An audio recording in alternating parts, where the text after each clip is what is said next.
of hard to read the clock back there with the bright lights, but I think it's after 6 o'clock, so we're going to go to open time. We have 3 speakers signed up for open time. We'll start with Arlene Freed, Management Practices.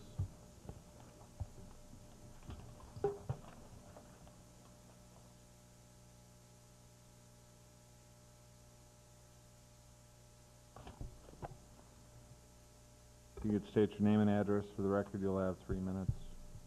Okay, my name is Arlene Freed. My topic is an evaluation of Superintendent John Gerben's 3 years of leadership. I am deeply disappointed in what has happened here today. I thought that you were going to give me the courtesy to speak about my concerns about the superintendent's performance before you voted, not after you voted on his contract. Allowing me to speak after you have voted is an insult to me and to freedom of speech. What you are conveying to your constituents is that what we have to say is not important. I am disappointed that you are failing to take into account the following reasons for recruiting a new superintendent. Here are the 10 examples I was starting to read last week when I was terminated.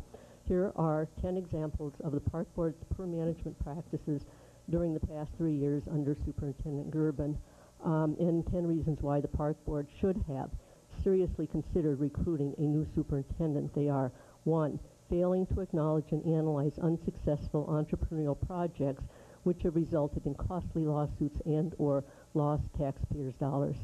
2, failing to provide quarterly financial statements to the commissioners and the public. 3, circumventing the Park Board's legal framework by developing plans for costly projects without board direction or board approval.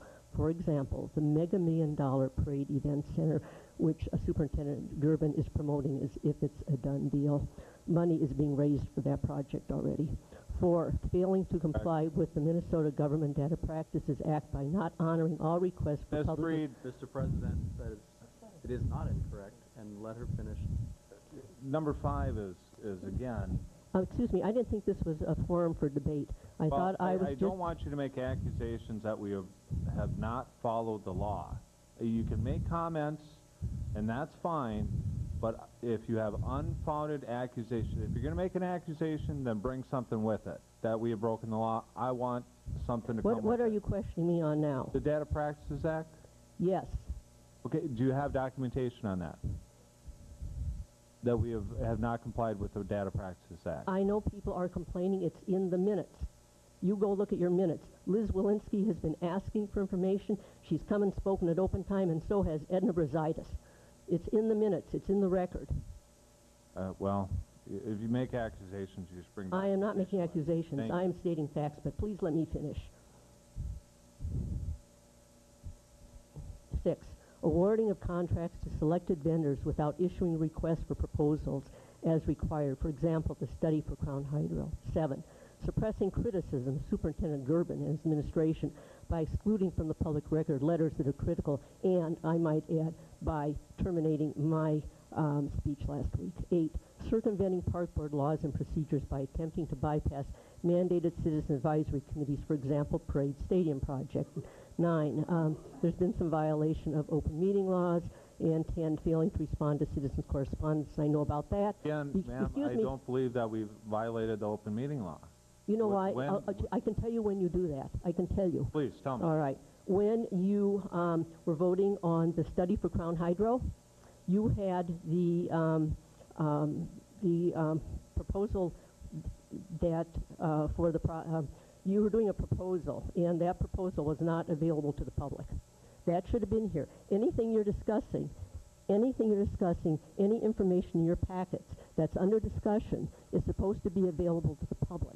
And that's one example that was not available to the public. And I know one person that went over to Superintendent Gerben to ask for it, and he would not give it to her. So I absolutely know that is true. And I would just like to finish up here. The most important thing that you, our Park Board commissioners, are elected to do is to provide for your constituents a superintendent whose tenure will clearly reflect the hallmarks of good government: transparency, openness, and accountability. Yeah. Have a good night. Thank you. Is my 3 minutes up? Yes. With all due respect, Mr. President, I don't believe her 3 minutes are up, and I do not believe it is your purview to terminate it. May I continue? Currently, the administrative practices of our park board do not align with these good government guidelines. It is time that the Minneapolis Park and Recreation Board begin a search. It should have been time to begin a search for new superintendent, one who can establish compliance with the park board ordinances and procedures, adhere to the guidelines of transparency, openness, and accountability, and thank you.